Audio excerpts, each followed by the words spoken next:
Earth can seem pretty crowded sometimes, and that can make us yearn for wide open space. As it turns out, we've been sending stuff up to space for over 50 years, and it's all still there. There are old non-operational satellites, solid rocket boosters, and just random items floating in orbit. And it's dangerous out there too.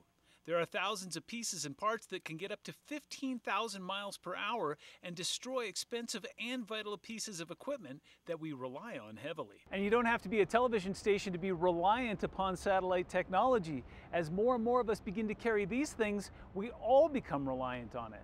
The situation has become so critical that satellites have begun colliding with each other, creating even more debris and interrupting vital functions. The big problem is that there is no cleaning of space. You can't send up a vacuum cleaner or a tow truck. China tried to blast one of their satellites, and it only resulted in more debris. Now a team at Lockheed Martin is collaborating with the U.S. Space Command, which is based right here in Colorado Springs, to manage the issue using something called Space Fence.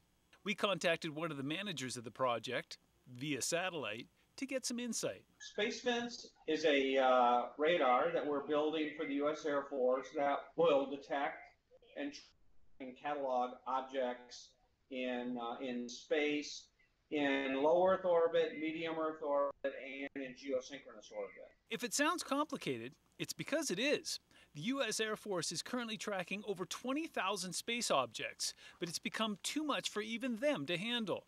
Space Fence will allow them to see 10 times more than they can now, and a lot further out into space. Not only will they be able to track and catalog the orbits of all the items up there, but it'll help to plan future launches so we're not sending up super expensive equipment only to watch it collide head-on with something that's been dead for years. It'll cost over $900 million, and it'll take a couple more years to complete. Become operational in 2019. The second site, it's an option on our contract. The Air Force hasn't exercised it, but it'll be kind of the early 2020s before that becomes operational. But hopes are high that it'll be worth it. The bottom line, there is no current plan for fixing this problem, and the best we can do is to manage it.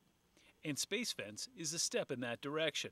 In the meantime, if you've ever wondered why we have yet to be visited by any intelligent life, perhaps it's because our front yard looks like a junkyard. Reporting from Earth, Mike Everett, KRDO, News Channel 13.